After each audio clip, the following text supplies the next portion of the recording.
Good evening all. നമുക്ക് math module എന്താണെന്നുള്ളത് ഒന്ന് ഡീറ്റെയിൽ ചെയ്ത് നോക്കാം. അപ്പോൾ മാത്ത് മൊഡ്യൂളിൻ്റെ ഡിസ്ക്രിപ്ഷൻ നമ്മൾ ക്ലാസ്സിൽ ജസ്റ്റ് എന്താണെന്നുള്ളത് പറഞ്ഞതേ ഉള്ളൂ. അപ്പോൾ അതൊന്ന് എന്താണ് ആക്ച്വലി മാത്ത് മൊഡ്യൂൾ എന്ന് നമുക്ക് സാധാരണ ക്വസ്റ്റ്യൻ എക്സ്പെക്റ്റ് ചെയ്യാൻ പറ്റുന്നത്. Discuss about math module in Python, അല്ലെങ്കിൽ what is the usage of having a math module in Python എന്ന് പറഞ്ഞ് ചോദിക്കാം. ഓക്കെ, അപ്പോൾ മാത്ത് മൊഡ്യൂൾ എന്താണെന്നുള്ളത് നമ്മൾ ജസ്റ്റ് ഒന്ന് മനസ്സിലാക്കിയാൽ മതി. അപ്പം മാത്ത് മൊഡ്യൂളിൻ്റെ അൾട്ടിമേറ്റ് യൂസ് എന്ന് പറഞ്ഞാൽ എന്താണ്?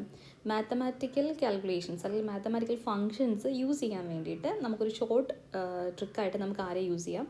മാത്ത് മൊഡ്യൂളിനെ യൂസ് ചെയ്യാം. ഓക്കെ, അപ്പോൾ ഈ മാത്ത് മൊഡ്യൂൾ എന്ന് പറഞ്ഞു കഴിഞ്ഞാൽ ഇത് മൊഡ്യൂളാണ്. മൊഡ്യൂൾ ഇപ്പോൾ നോക്കിയാൽ നമ്മുടെ ഫസ്റ്റ് മൊഡ്യൂൾ എന്ന് പറഞ്ഞാൽ എന്താ? അതിൽ നമ്മൾ കുറേ ടോപ്പിക്സ് പഠിക്കുന്നുണ്ട് അല്ലേ? അതേപോലെ ഈ മാത്ത് മൊഡ്യൂളിനകത്ത് എന്താണ്? ഇപ്പം ഫസ്റ്റ് മൊഡ്യൂളിനകത്ത് നമ്മൾ പ്രോബ്ലം സോൾവിങ് സ്ട്രാറ്റജീസ് പഠിക്കുന്നുണ്ട്. പിന്നെ അത് കഴിഞ്ഞിട്ട് നമ്മൾ നേരെ വന്നിട്ട് ഒരു എക്സാമ്പിൾ പ്രോബ്ലം തരുവാണെങ്കിൽ അതിനകത്ത് ഏത് വെച്ച് നമുക്കതിനെ കോൺകർ ചെയ്യാം, കുറേ എക്സാമ്പിൾസ് വെച്ച് നമ്മൾ വർക്കൗട്ട് ചെയ്യുന്നുണ്ട്. അപ്പോൾ അങ്ങനെ ഡീറ്റെയിൽ ചെയ്ത് ഓരോരോ അൽഗോരിതം എന്താണ്, ഫ്ലോ ചാർട്ട് എന്താണ്, കമ്പൈലർ എന്താണ്, ഇൻ്റർപ്രറ്റർ എന്താണ്, പല പല കാര്യങ്ങൾ പഠിക്കുന്നില്ലേ? അതേപോലെ ഈ മാത്ത് മൊഡ്യൂൾ എന്ന് പറഞ്ഞു കഴിഞ്ഞാൽ മാത്തമാറ്റിക്കൽ ഓപ്പറേഷൻസ് ഈസി ആക്കാൻ വേണ്ടിയിട്ടാണ് നമ്മളെ ആര് ഹെൽപ്പ് ചെയ്യുന്നത്? മാത്ത് മൊഡ്യൂൾ ഹെൽപ്പ് ചെയ്യുന്നത്. ഓക്കെ, ഇനി നമുക്കിതിനകത്തൊരു പുതിയൊരു ടേമാണ് ലൈബ്രറി എന്ന് പറയും. ഓക്കെ, ഒരു സ്റ്റാൻഡേർഡ് ലൈബ്രറിയാണ് മാത്ത് എന്ന് പറയുന്നത്. അപ്പോൾ ഈ ശരിക്കും പറഞ്ഞാൽ എന്താണ് ഈ ലൈബ്രറി എന്ന് വെച്ച് കഴിഞ്ഞാൽ എന്താ? ലൈബ്രറിയിൽ നിറച്ചെന്നുണ്ടാവും, ബുക്സ് ഉണ്ടാവും അല്ലേ? ഒരു കളക്ഷൻ ഓഫ് ബുക്സിനെയാണ് നമ്മളൊരു ലൈബ്രറി എന്ന് പറയുന്നത്. അതേപോലെ മാത്തമാറ്റിക്കൽ ഓപ്പറേഷൻസ്, ഒരു കളക്ഷൻ ഓഫ് ആക്ടിവിറ്റീസ് നമുക്ക് ചെയ്യാൻ വേണ്ടി യൂസ് ചെയ്യുന്ന ഒരു ലൈബ്രറി സെക്ഷനാണ് ഇതെന്ന് പറയുന്നത് മാത്ത് മൊഡ്യൂൾ എന്ന് പറയുന്നത്. അതിൻ്റെ ഡെഫിനിഷൻ നോക്കാം. Math module in Python is a standard library module. ഒരു ലൈബ്രറിയാണ്, ഇതിനകത്ത് കുറേ കളക്ഷൻ ഉണ്ട്. എന്തിൻ്റെ കളക്ഷനാണ് ഉള്ളത്? That provides access to many mathematical functions and constants. ഇപ്പോൾ മാത്തമാറ്റിക്കലി നമ്മൾ യൂസ് ചെയ്യുന്ന ഫങ്ഷൻസിനെയും അതേപോലെ തന്നെ കോൺസ്റ്റൻസിനെയും നമുക്ക് പെട്ടെന്ന് ക്വിക്കായിട്ട് നമുക്ക് ആക്സസ് ചെയ്യാൻ, അതിനകത്ത് നമുക്ക് വർക്ക് ചെയ്യാൻ വേണ്ടി നമ്മളെ ഹെൽപ്പ് ചെയ്യുന്ന ഒരു സ്റ്റാൻഡേർഡ് ലൈബ്രറി, ഒരു സ്റ്റാൻഡേർഡ് കളക്ഷനാണ് ഇതെന്ന് പറയുന്നത് ഈ മാത്ത് മൊഡ്യൂൾ എന്ന് പറയുന്നത്. ഓക്കെ ആയോ? ഒന്നുകൂടെ ഡെഫിനിഷൻ പറയാം. Math module in Python is a standard library module. ഇതൊരു ലൈബ്രറി മൊഡ്യൂളാണ്. ദാറ്റ് പ്രൊവൈഡ്സ്, അതിൻ്റെ ഹെൽപ്പ് എന്ന് പറഞ്ഞാൽ എന്താണ്? Help us to access many mathematical functions and constant. ഇപ്പോൾ മാത്തമാറ്റിക്കൽ ഫങ്ഷൻ എന്ന് പറയുമ്പോഴേക്കും നമുക്ക് പവർ കണ്ടുപിടിക്കണം, അല്ലെങ്കിൽ സ്ക്വയർ റൂട്ട് കണ്ടുപിടിക്കണം, അല്ലെങ്കിൽ നമുക്ക് സൈൻ വാല്യൂ കണ്ടുപിടിക്കണം, കോസ് വാല്യൂ കണ്ടുപിടിക്കണം, അല്ലെങ്കിൽ നമുക്ക് ഒരു വാല്യൂവിനെ നമുക്ക് അതിൻ്റെ ഫ്ലോർ ചെയ്യണം, അല്ലെങ്കിൽ സീൽ ചെയ്യണം. അങ്ങനെയൊക്കെയുള്ള എന്തെങ്കിലും മാത്തമാറ്റിക്കൽ ഓപ്പറേഷൻസ് നമ്മൾ ചെയ്യുന്നുണ്ടെങ്കിൽ അതിന് നമ്മളെ ഹെൽപ്പ് ചെയ്യുന്ന ആ കളക്ഷൻ ഓഫ് ഓപ്പറേഷൻസ് കുറച്ചുകൂടി ഈസി ആക്കാൻ വേണ്ടിയിട്ടാണ് ആര് വർക്ക് ഓൺ ആവുന്നത്? മാത്ത് മൊഡ്യൂൾ വർക്ക് ആവുന്നത്. ഒരു സ്റ്റാൻഡേർഡ് ലൈബ്രറിയാണ്, ഒരു കളക്ഷനാണ്. ഓക്കെ, ഇനി നേരത്തെ പറഞ്ഞ പോലെ തന്നെ this library is used for performing mathematical operations like നമ്മുടെ trigonometric functions like sine, cos ഒക്കെ കണ്ടുപിടിക്കുക, ലോഗരിതമിക് വാല്യൂസ്, ഇപ്പോൾ നമുക്ക് നാച്ചുറൽ ലോഗ് കണ്ടുപിടിക്കണം, അല്ലെങ്കിൽ ലോഗ് ടു ദ ബേസ് 2 കണ്ടുപിടിക്കണം, അങ്ങനെയൊക്കെ പവർ വാല്യൂസ് കണ്ടുപിടിക്കേണ്ടി വരും, സ്ക്വയേഴ്സ് ആൻഡ് സ്ക്വയർ റൂട്ട്സ് കണ്ടുപിടിക്കാൻ വേണ്ടി വരും, ഫാക്ടോറിയൽ കണ്ടുപിടിക്കാൻ വേണ്ടി വരും. അതിനകത്ത് ഏതൊക്കെ നിങ്ങൾക്ക് അറിയാവുന്ന ടേംസ് ഉണ്ടെങ്കിൽ അത് മാത്രം എഴുതിയാൽ മതി. ഫാക്ടോറിയലൊക്കെ നിങ്ങൾക്ക് അറിയാവുമെന്ന് എനിക്കറിയില്ല. നമുക്ക് പക്ഷേ ഇനി ഫാക്ടോറിയൽ മാനുവലി ജനറേറ്റ് ചെയ്യാനൊക്കെ വരും കേട്ടോ. അപ്പോൾ ഇത്രയും ഓർക്കുക. മാത്ത് മൊഡ്യൂൾ എന്ന് പറഞ്ഞാൽ എന്താണ്? ഒരു സ്റ്റാൻഡേർഡ് ലൈബ്രറി മൊഡ്യൂളാണ്. അതിൻ്റെ യൂസ് എന്ന് പറഞ്ഞാൽ എന്താണ്? It's used for performing mathematical operations. നമ്മുടെ സ്ക്വയർ കണ്ടുപിടിക്കാനും സ്ക്വയർ റൂട്ട് കണ്ടുപിടിക്കാനും ലോഗരിതമിക് വാല്യൂസ് കണ്ടുപിടിക്കാനും ട്രിഗണോമെട്രിക് ഓപ്പറേഷൻസ് ചെയ്യാനും ഒക്കെ നമ്മളെ ഹെൽപ്പ് ചെയ്യുന്ന ഒരു മൊഡ്യൂൾ, ഒരു കളക്ഷനാണ് ഇതെന്ന് പറയുന്നത് മാത്ത് മൊഡ്യൂൾ എന്ന് പറയുന്നത്. ഇനി നമുക്ക് മാത്ത് മൊഡ്യൂൾ നമ്മുടെ പ്രോഗ്രാമിലേക്ക് കൊണ്ടുവരണം എന്നുണ്ടെങ്കിൽ, നമുക്ക് യൂസ് ചെയ്യണമെന്നുണ്ടെങ്കിൽ ഫസ്റ്റ് നമ്മളതിനെ എന്ത് ചെയ്യണം? ഇമ്പോർട്ട് ചെയ്യണം. ഈ ഇമ്പോർട്ട് ആൻഡ് എക്സ്പോർട്ട് എന്ന് പറഞ്ഞ് കേട്ടിട്ടില്ലേ? നമ്മൾ സാധാരണ ബിസിനസ് ചെയ്യുമ്പോഴേക്കും ഇമ്പോർട്ടിങ്ങും ഉണ്ട് എക്സ്പോർട്ടിങ്ങും ഉണ്ട്.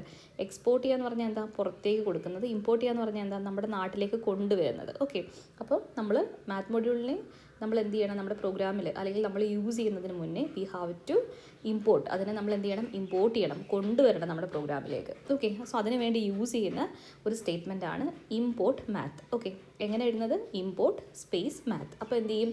നമ്മുടെ പ്രോഗ്രാം സെഷനിലേക്ക് മാത്ത് മൊഡ്യൂൾ ഇൻട്രൊഡ്യൂസ്ഡ് ആവും. നമ്മുടെ പ്രോഗ്രാം സെഷനിലേക്ക് മാത്ത് മൊഡ്യൂൾ ഇൻകോപ്പറേറ്റഡ് ആവും, അല്ലെങ്കിൽ നമ്മുടെ ഒരു പ്രോഗ്രാം സെഷനിലേക്ക് മാത്ത് മൊഡ്യൂൾ വരും. ഓക്കെ, ആ ഇമ്പോർട്ട് മാത്തിൻ്റെ അവിടെ ഞാൻ 2 ആംഗിൾ ബ്രാക്കറ്റ് കൊടുത്തേക്കുന്നുണ്ടോ? അതിൻ്റെ യൂസ് എന്ന് പറഞ്ഞാൽ എന്താ? ആംഗിൾ സിമ്പിൾ കൊടുത്തേക്കുന്നതിൻ്റെ റീസൺ, അല്ലെങ്കിൽ 2 ആരോ സിമ്പിൾ കൊടുക്കുന്നതിൻ്റെ റീസൺ എന്ന് പറഞ്ഞാൽ എന്താ? അതൊരു കമാൻഡാണെന്ന് കാണിക്കാൻ വേണ്ടിയിട്ട്. എന്താണ്? കമാൻഡാണെന്ന് കാണിക്കാൻ വേണ്ടിയിട്ട്. അപ്പോൾ നമ്മൾ ശരിക്കും പ്രോഗ്രാം എഴുതുന്ന സമയത്ത് ഈ കമാൻഡ് സെഷനിലായിരിക്കും, കമാൻഡ് പ്രോംപ്റ്റിലായിരിക്കും നമ്മൾ എന്ത് എഴുതുന്നത്? പ്രോഗ്രാംസ് എഴുതി കൊടുക്കുന്നത്. നിങ്ങൾ import math is the command, അല്ലെങ്കിൽ import math is used for introducing or importing the math module എന്ന് പറഞ്ഞ് മാത്രം എഴുതിയാലും മതി. ഓക്കെ, എന്നിട്ട് അതിന് തൊട്ട് താഴെ വൺസ് നമ്മുടെ മാത്ത് മൊഡ്യൂൾ ഇൻട്രൊഡ്യൂസ് ചെയ്ത് കഴിഞ്ഞാൽ നമുക്ക് ഓരോ മാത്തമാറ്റിക്കൽ ഫംഗ്ഷൻസ് നമുക്ക് ഡയറക്റ്റായിട്ട് നമുക്ക് യൂസ് ചെയ്യാൻ പറ്റും. ഓക്കെ, ഈ കോമൺ ആയിട്ട് യൂസ് ചെയ്യുന്ന ഒരുപാട് മാത്തമാറ്റിക്കൽ ഫംഗ്ഷൻസ് നമുക്ക് പഠിക്കാനുണ്ട്. അപ്പോൾ അതിൽ ഞാൻ ചുമ്മാ നമുക്ക് അറിയാവുന്ന 1-2 എക്സാമ്പിൾസ് ചുമ്മാ എഴുതി വെച്ചേക്കുവാണ്. സ്ക്വയർ റൂട്ട് കണ്ടുപിടിക്കാൻ വേണ്ടി യൂസ് ചെയ്യുന്ന മാത്തമാറ്റിക്കൽ ഫംഗ്ഷൻ്റെ പേര് എന്താണ്? SQRT. എന്നിട്ട് എന്ത് ചെയ്യും? നമ്മൾ പ്രിൻ്റ് എഴുതുന്ന പോലെ തന്നെ അതിനുശേഷം ഒരു പരാന്തസിസ് കൊടുത്തിട്ട് ഏത് വാല്യൂവിൻ്റെയാണോ സ്ക്വയർ റൂട്ട് കണ്ടുപിടിക്കേണ്ടത് ആ വാല്യൂ മെൻഷൻ ചെയ്ത് കൊടുക്കുക. ഓക്കെ, അപ്പോൾ സ്ക്വയർ റൂട്ട് കണ്ടുപിടിക്കാൻ വേണ്ടി യൂസ് ചെയ്യുന്ന മാത്തമാറ്റിക്കൽ ഫംഗ്ഷൻ്റെ പേരെന്താണ്? SQRT. ഓക്കെ, എന്നിട്ട് അതിന് തൊട്ട് മുന്നേ നമ്മൾ എന്ത് ചെയ്യണം? മാത്ത് എന്നുള്ള മൊഡ്യൂളിനകത്തുള്ള ഫംഗ്ഷനാണ് SQRT. സോ നമ്മൾ എങ്ങനെ എഴുതും? math.sqrt ഓഫ് ഇപ്പോൾ ഏത് വാല്യൂ ആണോ കണ്ടുപിടിക്കാനുള്ളത് ആ വാല്യൂ പറഞ്ഞു കൊടുക്കുക. ഇപ്പം നമുക്കിപ്പോൾ ഒരു 64ൻ്റെ സ്ക്വയർ റൂട്ടാണ് കണ്ടുപിടിക്കാനുള്ളതെങ്കിൽ നമ്മൾ എന്ത് എഴുതും? math.sqrt ഓഫ് 64 അങ്ങനെ കൊടുക്കും. ഓക്കെ, ഇനി നമുക്ക് raise to the power value കണ്ടുപിടിക്കണം. അങ്ങനെയാണെങ്കിൽ നമ്മൾ എന്ത് എഴുതും? പവറിൻ്റെ ഷോർട്ടായിട്ടുള്ള POW യൂസ് ചെയ്യും. അതാണ് മാത്തമാറ്റിക്കൽ ഫംഗ്ഷൻ. അപ്പോൾ ഇതൊരു മാത്ത് എന്നുള്ള മൊഡ്യൂളിനകത്തുള്ള ഫംഗ്ഷനാണ്. സോ നമ്മൾ എന്ത് എഴുതണം? math.power POW ഓഫ് എന്നിട്ട് x, y എന്ന് പറയുമ്പോൾ നമ്മൾ 5 ആണ് കണ്ടുപിടിക്കണമെങ്കിൽ ആദ്യം 5 എഴുതുക, കോമ ഇട്ടിട്ട് 2 കൊടുക്കുക. അപ്പോൾ അത് കിട്ടും നമുക്ക് 5 എന്ന് പറഞ്ഞ് കിട്ടും. അതായത് 25 എന്നുള്ള ആൻസർ നമുക്ക് കിട്ടും. ഓക്കെ, ഇനിയിപ്പോൾ സൈൻ, കോസ്, ടാൻ ഒക്കെ നമുക്ക് കണ്ടുപിടിക്കാം. അപ്പോൾ സൈനും സീക്ക്, കൊസീക്ക് ഒക്കെ ചെയ്യാം കേട്ടോ. അപ്പോൾ അതിന് വേണ്ടിയിട്ട് നമ്മൾ എന്താണ്? സൈൻ എന്നുള്ള ഫംഗ്ഷൻ യൂസ് ചെയ്യണം. സൈൻ ഏതാണ്ട് ഒരു മാത്തമാറ്റിക്കൽ ഫംഗ്ഷനാണ്. സോ നമുക്ക് മാത്ത് എന്നുള്ള മൊഡ്യൂളിൽ നിന്ന് വേണം ആരെ കൊണ്ടുവരാനായിട്ട്? ഈ ഫംഗ്ഷനെ കൊണ്ടുവരാൻ വേണ്ടിയിട്ട്. സോ നമ്മൾ math.sign off എന്ന് പറഞ്ഞ് കൊടുക്കും. ഏത് ഡേറ്റയാണോ നമുക്ക് സൈൻ വാല്യൂ കണ്ടുപിടിക്കേണ്ടത് അത് നമ്മൾ എഴുതി കൊടുക്കും. അപ്പോൾ sin 0 അല്ലെങ്കിൽ sin 90, sin 30, sin 45 അങ്ങനെ ഏതെങ്കിലും ആംഗുലർ വാല്യൂസ് നമുക്ക് മെൻഷൻ ചെയ്യാം. ഓക്കെ, അപ്പോൾ അതിന് പിന്നെ നമ്മൾ നേരത്തെ പറഞ്ഞു ഓൾറെഡി ഉള്ള മാത്തമാറ്റിക്കൽ ഫംഗ്ഷൻസും അതുപോലെ തന്നെ കോൺസ്റ്റൻസും മാത്തമാറ്റിക്കൽ കോൺസ്റ്റൻസിനെയും നമുക്ക് എന്ത് വെച്ച് യൂസ് ചെയ്യാം? മാത്ത് മൊഡ്യൂൾ വഴി നമുക്ക് ആക്സസ് ചെയ്യാം എന്ന് പറഞ്ഞു. അപ്പോൾ ഒരു കോൺസ്റ്റൻ്റ് എന്ന് പറയുമ്പോഴേക്കും മനസ്സിലേക്ക് ആദ്യം വരുന്ന എക്സാമ്പിൾ എന്താണ്? പൈ 3.14 അല്ലേ? അപ്പോൾ math.pi എന്ന് എഴുതി കഴിഞ്ഞാൽ നമുക്ക് ഏത് വാല്യൂ കിട്ടും? 3.14 എന്നുള്ള ആ ഒരു ഹോൾ വാല്യൂ നമുക്ക് കിട്ടും. ഓക്കെ, അപ്പോൾ ഇത്രയാണ് മാത്തമാറ്റിക്കൽ അല്ലെങ്കിൽ മാത്ത് മൊഡ്യൂൾ എന്താണെന്ന് ചോദിച്ചു കഴിഞ്ഞാൽ 3 മാർക്കിനോ 4 മാർക്കിനോ ഒക്കെ ചോദിച്ചു കഴിഞ്ഞാൽ എഴുതേണ്ടത് എന്താണ്? ഫസ്റ്റ് ഓഫ് ഓൾ എന്താണ് മാത്ത് മൊഡ്യൂൾ എന്ന് പറയുക. മാത്ത് മൊഡ്യൂൾ എന്ന് പറഞ്ഞാൽ എന്താണ്? ഒരു സ്റ്റാൻഡേർഡ് ലൈബ്രറി ഫംഗ്ഷനാണ്, ഒരു സ്റ്റാൻഡേർഡ് ലൈബ്രറി മൊഡ്യൂളാണ്. അത് നമ്മളെ എന്തിന് ഹെൽപ്പ് ചെയ്യും? മാത്തമാറ്റിക്കൽ ഓപ്പറേഷൻസ് അല്ലെങ്കിൽ മാത്തമാറ്റിക്കൽ ഫംഗ്ഷൻസ് ചെയ്യാൻ വേണ്ടി നമ്മളെ ഹെൽപ്പ് ചെയ്യും. എന്തൊക്കെ ഫംഗ്ഷൻസാണ് ഉള്ളത്? നമുക്ക് ലോഗ് കണ്ടുപിടിക്കാം, സ്ക്വയർ കണ്ടുപിടിക്കാം, സ്ക്വയർ റൂട്ട് കണ്ടുപിടിക്കാം, പവർ വാല്യൂ കണ്ടുപിടിക്കാം. പവർ തന്നെയാണിത്. പിന്നെ നമുക്ക് ട്രിഗണോമെട്രിക് ഫംഗ്ഷൻസ് ചെയ്യാം, സൈൻ, കോസ്, ടാൻ ഒക്കെ നമുക്ക് ചെയ്യാം. അപ്പം ഈ ഒരു മാത്ത് മൊഡ്യൂൾ നമ്മുടെ പ്രോഗ്രാമിൽ യൂസ് ചെയ്യുന്നതിന് മുന്നേ നമ്മളതിന് എന്ത് ചെയ്യണം? ഇമ്പോർട്ട് ചെയ്യണം. ഇമ്പോർട്ട് ചെയ്യാനുള്ള സ്റ്റേറ്റ്മെൻറ്റ് എന്താണ്? Import math. അതിനുശേഷം നമുക്ക് ഏത് മാത്തമാറ്റിക്കൽ ഫംഗ്ഷനാണോ നമുക്ക് വർക്ക്ഔട്ട് ചെയ്യേണ്ടത് അതിൻ്റെ പേര് കൊടുത്ത് നമുക്കതിനെ യൂസ് ചെയ്യാം. അപ്പോൾ അതിന് തൊട്ട് മുന്നേ നമ്മൾ എന്ത് എഴുതണം? math. ആ ഫംഗ്ഷൻ്റെ പേര്. സ്ക്വയർ റൂട്ട് ആണെങ്കിൽ math.sqrt കറസ്പോണ്ടിങ് ആയിട്ടുള്ള വാല്യൂ ബ്രാക്കറ്റിനകത്ത് പരാന്തസിസിനകത്ത്. പവർ വാല്യൂ ആണെങ്കിൽ math.power of ഇപ്പോൾ 5² ആണെങ്കിൽ 5,2 തിരിഞ്ഞു പോയത് 5,2. പിന്നെ സൈൻ ആണെങ്കിൽ math.sin sin ഓഫ് ആംഗിൾ കൊടുക്കുക. 45 ആണെങ്കിൽ 45, 30 ആണെങ്കിൽ 30, ഇഷ്ടമുള്ള ആംഗിൾ സ്പെസിഫൈ ചെയ്യാം. ഓക്കെ, ഇനി കോൺസ്റ്റൻസിനെ യൂസ് ചെയ്യാമെന്ന് കാണിക്കാൻ വേണ്ടിയാണ് ഞാൻ math.pi എന്ന് എഴുതിയേക്കുന്നത്. അപ്പോൾ math.piയുടെ വാല്യൂ എന്ന് പറഞ്ഞാൽ എന്തായിരിക്കും? 3.14 ആയിരിക്കും. ഓക്കെ, ഇനി നമ്മൾ വേറൊരു കോണ്ടെക്സ്റ്റ് നമുക്ക് സാധാരണ ഓപ്പറേറ്റേഴ്സ് പഠിക്കുന്ന സമയത്ത് പ്ലസ് എന്നുള്ളൊരു ഓപ്പറേറ്റർ 2 + 3 കൊടുത്താൽ നമുക്ക് എന്ത് കിട്ടും? 5 കിട്ടും. ഓക്കെ, ഇനി സപ്പോസ് നമ്മൾ കൊടുക്കുന്നത് ന്യൂമറിക്കൽ വാല്യൂസിന് പകരമായിട്ട് നമ്മൾ സ്ട്രിങ്സ് ആണ് ഇൻപുട്ടായിട്ട് കൊടുക്കുന്നതെങ്കിൽ പ്ലസ് ഓപ്പറേറ്റർ വർക്ക് ചെയ്യുമ്പോഴേക്കും എന്ത് സംഭവിക്കും നോക്കാം. നോക്കിക്കേ, ഇവിടെ ആദ്യത്തെ എക്സാമ്പിൾ പ്രെഡിക്റ്റ് ദ ഔട്ട്പുട്ട് എന്ന് പറഞ്ഞാൽ ചോദിച്ചേക്കുന്നത് A = പൈത്തൺ എന്നുള്ള സ്ട്രിങ് കൊടുത്തു, B = പ്രോഗ്രാം എന്നുള്ള സ്ട്രിങ് കൊടുത്തു. എന്നിട്ട് ഞാൻ പറയുവാണ് പ്രിൻറ്റ് ചെയ്യാൻ പറയുക. എന്താ പ്രിൻറ്റ് ചെയ്യാൻ പറയുന്നത്? A + B പ്രിൻറ്റ് ചെയ്യാൻ പറയുക. A + B എന്ന് പറഞ്ഞാൽ എന്താണ്? എയിലുള്ള വാല്യൂ എന്താണ്? പൈത്തൺ, ബിയിലുള്ള വാല്യൂ എന്താണ്? പ്രോഗ്രാം. അപ്പോൾ എന്ത് സംഭവിക്കും? ഇത് തമ്മിൽ അങ്ങ് ജോയിൻ ആവും. അതായത് ആദ്യത്തെ സ്ട്രിങ്ങും രണ്ടാമത്തെ സ്ട്രിങ്ങും തമ്മിൽ എന്ത് ചെയ്യും? ജോയിൻ ആവും, അറ്റാച്ച്ഡ് ആവും. കോൺകാറ്റിനേഷൻ എന്ന് ആ പേര് വിളിക്കുക. അതൊന്നും നിങ്ങളിപ്പോൾ ഓർക്കണ്ട. ആ രണ്ട് സ്ട്രിങ് കൂടെ അങ്ങ് ഒരുമിച്ച് എഴുതും without any space in between them. Okay, അപ്പോൾ നോക്കിക്കേ, പൈത്തൺ followed by program. അതാണ് എന്ത് ഉദ്ദേശിക്കുന്നത്? Print of A, A + B എന്ന് പറഞ്ഞാൽ. So A is attached with B. എയിലുള്ള പൈത്തണും അതിനെ തൊട്ട് ജോയിൻ ആയിട്ട് ആര് വരും? പ്രോഗ്രാം എന്നുള്ള സെക്ഷനും. സോ പൈത്തൺ പ്രോഗ്രാം എന്ന് പറഞ്ഞ് ഒരുമിച്ച് കാണാൻ പറ്റും. അതാണ് ഈ ഒരു സ്ട്രിങ്ങിൻ്റെ സ്പെഷ്യാലിറ്റി. ഓക്കെ, അപ്പം സ്ട്രിങ്ങിനെ തമ്മിൽ പ്ലസ് ചെയ്ത് കഴിഞ്ഞാൽ എന്ത് ചെയ്യും? ആ രണ്ട് സ്ട്രിങ് കൂടെ അങ്ങ് ഒരുമിച്ച് ജോയിൻ ആവും. ഇനി വേറൊരു എക്സാമ്പിൾ നോക്കിക്കേ, എക്സിൽ ഹായ് കൊടുത്തു, വൈയിൽ ഹാലോ കൊടുത്തു. എന്നിട്ട് എന്ത് ചെയ്തു? Print X + Y. അപ്പോൾ എന്ത് സംഭവിക്കും? എക്സിലുള്ള വാല്യൂ ഹായ് ആണ്, വൈയിലുള്ള വാല്യൂ ഹാലോ ആണ്. So that all these 2 strings will be join together അല്ലേ? അപ്പോൾ ഹായ് ഹലോ ഒരുമിച്ച് എഴുതി വയ്ക്കും.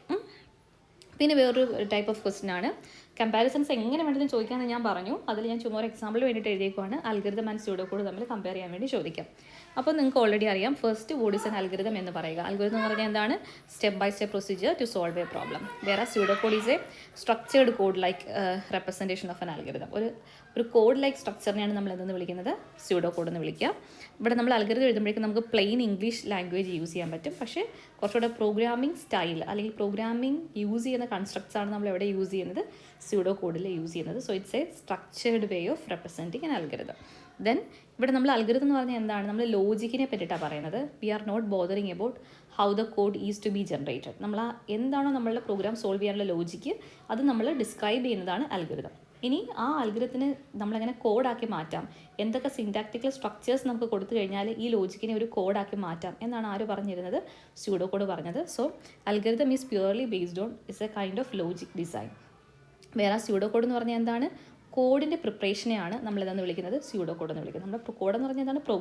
പ്രോഗ്രാമിൻ്റെ ഒരു പ്രീ സ്റ്റേജാണ് ഇതെന്ന് പറയുന്നത് സ്യൂഡോ കോഡ് എന്ന് പറയുന്നത്. ഓക്കെ, ഇനി അൽഗരിതം ആണെങ്കിൽ ഒരു സാധാരണ ആൾക്കാർക്ക് റീഡ് ചെയ്യാനും മനസ്സിലാക്കാനും എളുപ്പമാണ്. Because it's written in a normal plain English language അല്ലേ.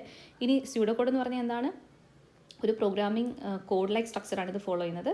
But it's still easy to read. നമുക്ക് റീഡ് ചെയ്യാൻ പറ്റും, പക്ഷേ നമ്മൾ ഇൻ്റർപ്രിറ്റ് ചെയ്യുന്ന കാര്യം തന്നെയാണോ എന്നുള്ളത് മനസ്സിലാക്കണം എന്നുണ്ടെങ്കിൽ we must have some programming knowledge അല്ലേ. അപ്പോൾ resembles programming code but still easy to read. നമുക്കൊരു കംപ്ലീറ്റ് പ്രോഗ്രാം അല്ല, പക്ഷേ it's some way we can call it as a program അല്ലേ. അതാണ് സ്യൂഡോ കോഡ് എന്ന് പറയുന്നത്. ഇനി വേറൊരെണ്ണം പറയുവാണെങ്കിൽ അൽഗരിതം ഈസ് പ്യുവർലി ഇൻറ്റൻഡഡ്. ആർക്ക് വേണ്ടിയിട്ടാണ് അൽഗരിതം പ്രിപ്പയർ ചെയ്യുന്നത്? ജനറൽ ഓഡിയൻസിനാണ്. വേറെ സ്യൂഡോ കോഡ് എന്ന് പറഞ്ഞാൽ എന്താണ്? Targeted audience. അതായത് പ്രോഗ്രാമേഴ്സിന് മാത്രമാണ് സ്യൂഡോ കോഡിൻ്റെ യൂസ് വരുള്ളൂ അല്ലേ. അപ്പോൾ more targeted towards the programmers എന്താണ് സ്യൂഡോ കോഡ്. അപ്പോൾ ഈ കമ്പാരിസനകത്ത് 3 മാർക്കിനോ 4 മാർക്കിനോ ഒക്കെ ചോദിക്കുവാണെങ്കിൽ ഒരു 4 to 5 പോയിൻറ്റ്സ് എന്തായാലും പഠിച്ചു വയ്ക്കാം. ഇതെല്ലാം ഒരു കണക്ട് ചെയ്ത് അങ്ങോട്ടും ഇങ്ങോട്ടും ചിന്തിച്ചാൽ നമുക്ക് പെട്ടെന്ന് മനസ്സിലാക്കാൻ പറ്റുന്നതേ ഉള്ളൂ. ഒരുപാടൊന്നും പുതുതായിട്ടൊന്നും പറഞ്ഞിട്ടില്ല. അപ്പോൾ ജസ്റ്റ് വായിക്കുക, മനസ്സിലാക്കാൻ പോയി എഴുതുക. ഓക്കെ, അപ്പോൾ സ്ട്രക്ചേർഡ് ആയിട്ട് നമ്മൾ ചെയ്യുന്നതാണ് സ്യൂഡോ കോഡ്. ജനറലി പ്ലെയിൻ ടെക്സ്റ്റിൽ നമ്മൾ ഡിസ്ക്രൈബ് ചെയ്യുന്നതാണ് അൽഗരിതം. ഓക്കെ, അപ്പോൾ ഇനി വേണമെന്നുണ്ടെങ്കിൽ ഒരു 6 മാർക്സിന് ചോദിക്കുക. അപ്പോൾ ഇവിടെ 5 പോയിൻറ്റ് വന്നിട്ടുള്ളൂ. വേണമെങ്കിൽ you can add an additional point. എന്താണ്? ഒരു അൽഗരിതം, ഒരു സിമ്പിൾ അൽഗരിതം, ഒരു 3-4 ലൈൻ മാത്രമുള്ള അൽഗരിതം വേണമെങ്കിൽ എക്സാമ്പിൾ എഴുതാം. അതിന് കറസ്പോണ്ടിങ് ആയിട്ടുള്ള സ്യൂഡോ കോഡ് വേണമെങ്കിലും നിങ്ങൾക്ക് എക്സാമ്പിളായിട്ട് എഴുതുവാണെങ്കിൽ 6 പോയിൻറ്റ്സ് ഈസി ആയിട്ട് നമുക്ക് കിട്ടും അല്ലേ. അപ്പോൾ ഇങ്ങനെ വേണമെങ്കിൽ നമുക്ക് ആൻസേഴ്സ് ജനറേറ്റ് ചെയ്യാം. അപ്പോൾ ഇത്രയൊക്കെയാണ് നമ്മൾ ശ്രദ്ധിച്ച് പഠിക്കേണ്ട കാര്യങ്ങൾ. ഓക്കെ.